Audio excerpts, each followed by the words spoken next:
우리 전투원들은 경의하는 최고 사령관 동지께서 안겨주신 압력과 배짱, 천하무적의 억센 힘과 용맹을 더 억세게 벼려갈 불같은 결의. It begins in California, with a little girl raised by two moms.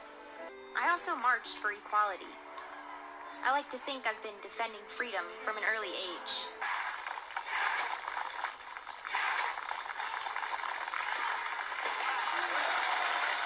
번개 같은 귀수가 될 굳은 결의가 가슴마다에 비껴 있습니다.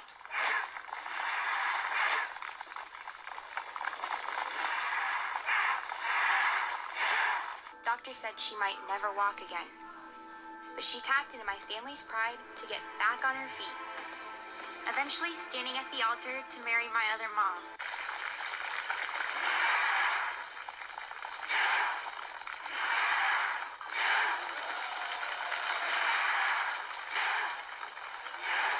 이 땅의 품속에서 자란 조선인민군 군인의 힘과 지상, 설기와 용맹이 어떤 것인지 만천하에 떨치는 일당백 전투원들입니다. I found it. A way to prove my inner strength and maybe shatter some stereotypes along the way. I'm U.S. Army Corporal Emma Malone Lord, and I answered my calling.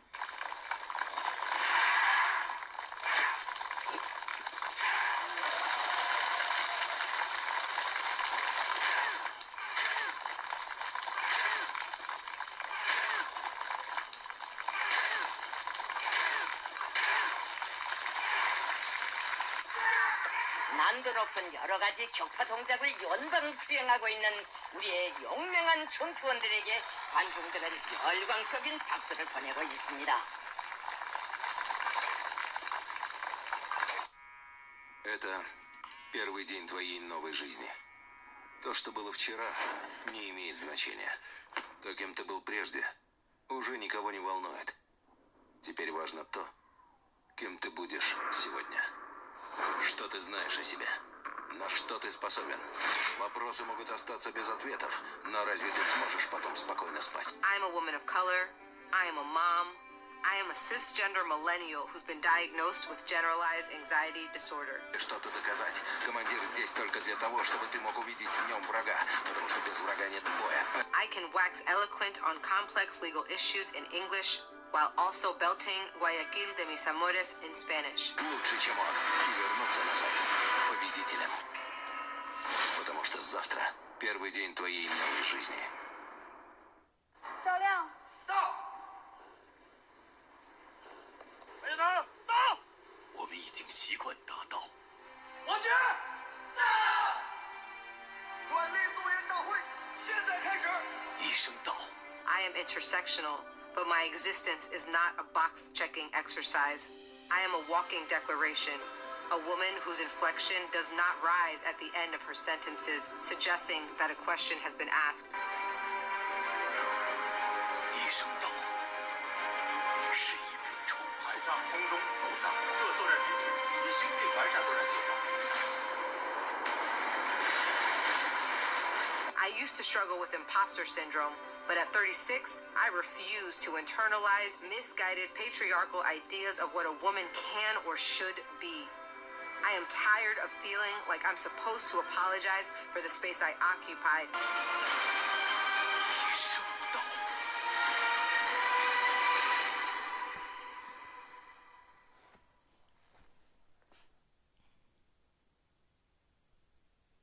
I want to start off by giving all praises to Yahweh, Ba'ashem, Yahweh Shai, Ba'ashem, Rakakadesh, the runners to the elders and apostles of great millstone that taught me this truth. Alright, this is 1 Peter, chapter 3, verse 7. Likewise, ye husbands, dwell with them according to knowledge, giving honor unto the wife as the weaker vessel. Unto the wife, as giving honor unto the wife as the weaker vessel, and being heirs together of the grace of life, that your prayers be not hindered. So the woman is the weaker vessel. would require young women for the first time to register for the draft just like young men. ABC's Mary Alice Parks is on Capitol Hill this morning with the latest on this legislation. Good morning, Mary Alice. Good morning, Eva. Yeah, this is interesting and would be a first. Now, it's been nearly 50 years since the government has actually inducted someone into the military through the draft, but still, young men have to register after they turn 18, and now Congress is again talking about whether women should have to too. Capitol Hill poised to make history. The Senate Armed Services Committee advancing a bill that, if signed into law, would require young women for the first time to register for the draft at 18. All right. Now, to me, I think this is ridiculous to be putting women in your military and now drafting them. All right. Like, I'm thinking for the thumbnail for this video, I'm gonna use a whistle.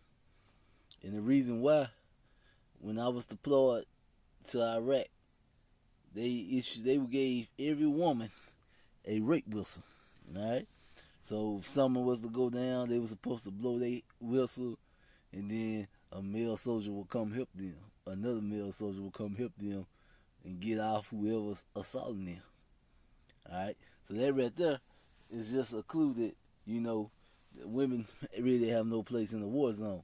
Wasn't no whistle given to any man. The whistle was only given to the women. All right.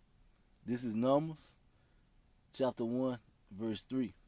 From 20 years and upward, all that were able to go forth to war in Israel, thou and Aaron shall number them by their armies. So the war age was 20 years and upward. And the reason why, they wanted to give men enough time to have a few kids, or a kid or two, before they go out to war. So that's why it was 20. Alright? Because pretty much, by the time a man get close to the age of 20, he's supposed to have a wife, and which usually was a little younger, and they were supposed to be bringing forth kids. All right, and you skip down to the 45th verse, and it tells you again, for the 5th verse. So were all those that were numbered of the children of Israel by the houses of their fathers. So this lets you know that the seed go through the father. Another verse. By the houses of their father, from 20 years old and upward, and all that were able to go forth to war in Israel. And of course, you don't want your women going forth to war, because if your women die in war, can't nobody bring back the nation. All right, it's just a backwards way of thinking. Just like their dads and brothers. Ashlyn Carroll, an ROTC student from Tulane, telling us she welcomes the news. It caught me off guard. I think that it definitely levels the playing field, and it sets a precedent that shows that women are equal in the armed forces. The bill, as written, would increase parental leave for servicemen and women and establish a basic needs allowance, which advocates say could help fight hunger and food insecurity among members of the military. Today, women serve at nearly every level of the military. The last time the government actually drafted a non-voluntary civilian into the armed services was back in 1973 during the Vietnam War. Last year, then candidate Joe Biden saying a draft is not needed now, but that he would, quote, ensure that women are also eligible to register for the selective service system so that men and women are treated equally in the event of future conflicts. On the National Mall, some worried faces, but many women and men conceding the idea felt fair. We are living in the 21st century. All right, now I just wanted to say that also women are the spoils of war. All right, this is Numbers 31, verse 9. And the children of Israel took all the women of many captives and their little ones, and took the spoils of all their cattle and of all their flocks and all their goods. So it took the women captives. So bringing women into a war zone is pretty much like bringing the spoils directly to your enemy. All right, the 17th verse. Now, therefore, kill every male among the little ones, and kill every woman that has known men by lying with them. But all the women and children that have not known a man by lying with them, keep alive for yourselves. So this is letting you know that women were part of the spoils of war. They were part of the reward. and they took captives the women so they can use them to however they want to use them. All right, just one more reason why a woman shouldn't be in a war zone. All right, and skipping over to Deuteronomy verse 20, verse 14. But the women and the little ones and the cattle and all that is in the land, even all the spoils thereof, should thou take unto thyself, and thou shalt eat the spoils of thy enemies, which the Lord thy power have given thee. So it say the women and their children were part of the spoils of war. Kids would be slaves, and the women were forced into being concubines. All right, so that is just part of the spoils of war. So why bring the enemy their reward? All right, and got one more clip. I guess I'm just gonna go over to that, and it's just really just backwards. It's like a lot of the problems in the military will be fixed by simply taking women out of it, because women were never meant to be in the military. Women are not supposed to be there. This is just more of Babylon, the land of confusion, the way they do things, backwards and confused. The people are confused. All right, it does you no good to have your women in the military.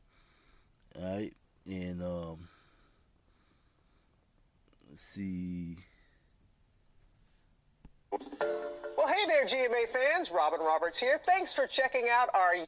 That's obviously another. This big defense wars is wrong. Now, some recent polls show that slightly more Americans favor this idea, but it's close.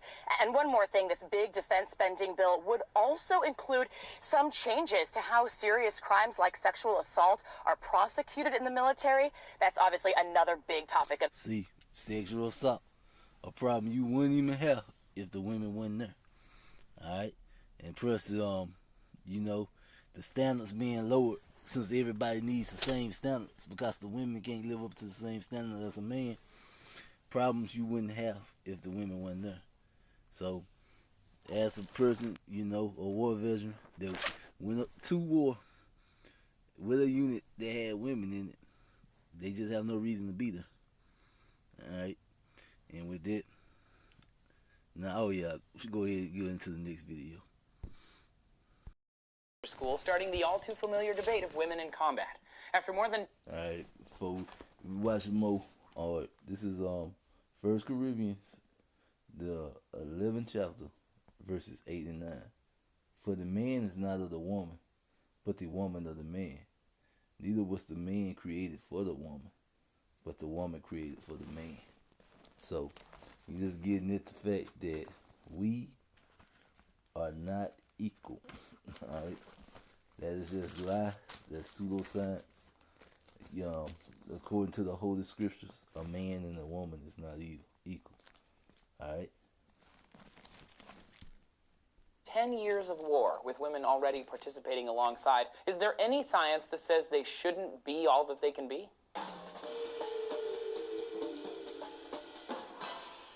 Hey everybody, thanks for watching D-News Today. I'm Trace. When First Lieutenant Shay Haver and Captain Kristen Griest passed the 9-week training program to become Army Rangers, they made history. But they also made the news. Ranger School is the Army's most rigorous training program. 36% of attendees fail in the first 4 days, and only 42% will finally walk away with the coveted black and gold Ranger tab. But even though these women passed all the tests, they still may never see combat. In January of 2013, the then Secretary of Defense Leon Panetta announced the end of male-only combat, requiring women be allowed to serve in combat roles by January of 2016. Many argue that women aren't ready for frontline combat or simply cannot manage the hell that is war. And as the equality train hits the voting booth, the bedroom, the workplace, and onward, the theater of war is yet another stop. After Panetta's order, the armed forces began conducting studies. You notice, even with him trying to be pro this issue and trying to support the issue, he sounds stupid as hell. Alright? Because really, this makes no sense whatsoever. Women have no place in combat. Alright? It's just the way it is. Alright? And assessing standards to see if sex integration will be the future of our military. Women have been part of fighting forces for decades, in Sri Lanka's Tamil Tigers, Ireland's IRA, soldiering in Sierra Leone and elsewhere. But now the U.S. has to determine if they can open the remaining 220,000 men-only jobs to women too. According to military data, 3 things are important for combat readiness: mental health, physical capability, and proper training.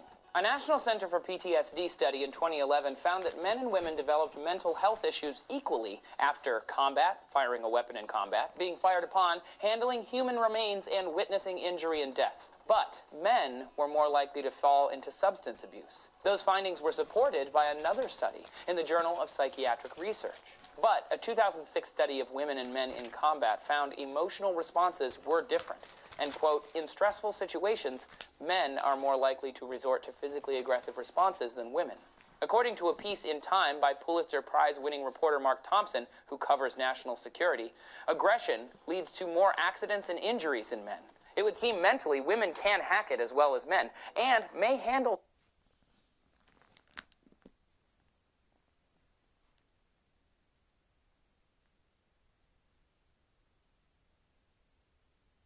Alright, so it's saying that men is more likely to handle things aggressively in combat. But in combat, that is how you are supposed to handle things aggressively. Alright, so that was just more confusion. And and it shows how this land is the place of confusion. Alright, this is Genesis, and I'm gonna read chapter 3 verse 16. Alright, and the woman, he said, I will greatly multiply thy sorrows and thy conception, and sorrows thou should bring forth children, and I desire to be to thy husband, and he should rule over thee. Alright, so this feminist style is the women trying to get off and up under the rule of the man. We can do anything that you can do. No, you can't. And this is the Lord saying that the desire should be to thy husband. Alright.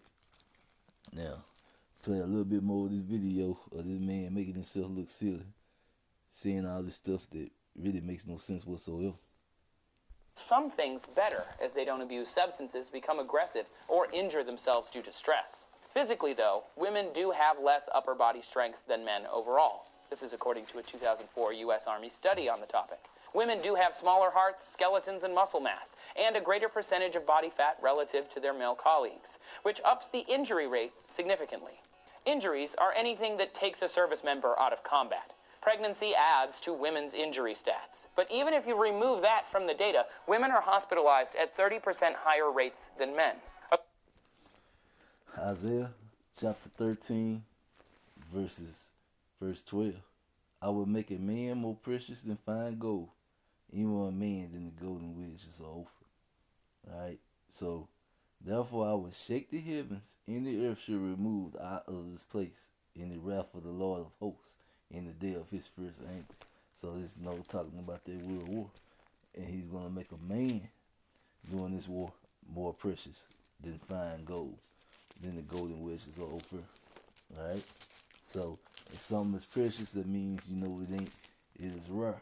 But as you can see, he said a man, not the woman. Alright?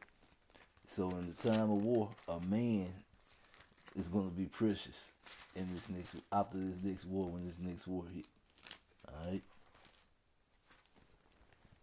According to data from the Pentagon, men are hospitalized for general injuries, poisonings, and disorders of the muscles, skin, or connective tissues, while women are hospitalized for genital and urinary disorders, mental disorders, and tumors. With this in mind, the military is working to design gender-neutral training programs and better understand all of these injuries. Even though women on average have less strength, not all women are weaker or prone to injury. Some females are stronger than males, and they deserve an equal chance at a combat position. And that is echoed by Army General Martin Dempsey, chairman of the Joint Chiefs. According to every statement I read, military requirements will not be eroded, lowered, lessened, or lightened in any way on the road to gender neutrality in combat. Instead, they will attempt to make it about science and observation, and ensure that people can perform needed duties. If so, they get the job.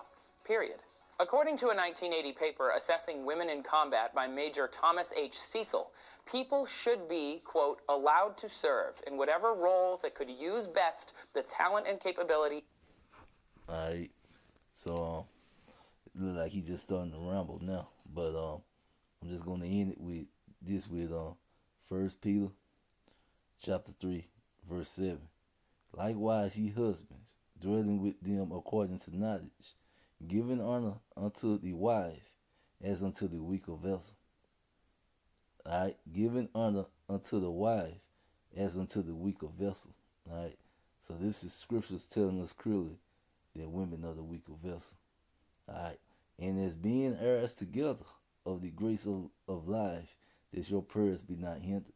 So we are still heirs together, but women are the weaker vessels. Right? The man is the head. The man rules over the woman. The woman literally belongs to the man. That's the weaker vessel. Alright. Now, one of the major reasons, that you do not want to send your women into combat is you do not want to take the chance of wiping out your nation. Alright. It has been proven that one man can impregnate a large number of women and bring a nation back. But now, if all your women die in combat, who is going to bring that nation back? See, Babylon is completely confused, and this is, at this point, this is basically retarded. Alright, and with that, Shalom. Leadership and women in corporate. So start with service. Yes. This is where it tends to get a little controversial for me. When I was in Fort Sill, Oklahoma, which is where I did my basic training, we were one of the first units to be a co-ed training unit. And in my experience and what I saw is that when you have multiple standards, the lower standard is the one that's enforced and upheld. Explain multiple standards. Well, so take the physical fitness training requirements for the military. Well, the standard for women is lower. They can run slower, do less push-ups, do less sit-ups. The standard, naturally, that makes sense. Men are generally stronger. So there's two standards. So if there's no man left behind and I will never leave a fallen comrade, well, whose standard do we go off of? Well, we can't leave the women behind, so that's an inferior standard. So people will hear me say that and think, oh, well, that's sexist. You think less of women. No, it's the facts. You take the average man and you take the average woman. The average man is bigger, stronger, faster, etc. That's the way it is, whether you like it or not. So what I saw is a reduced standard because of that. Now, are there women who are capable of hanging with the men? Absolutely. And if we're going to go by that standard, then it should be a uniform standard. And the Army is working to unify, and the military in general, to unify the standard. But what happens when you try to unify or merge the standards? Does the lower standard come up, or does this one come down? Well, this one comes down. The higher standard comes down. Okay, so physically that's true. But do women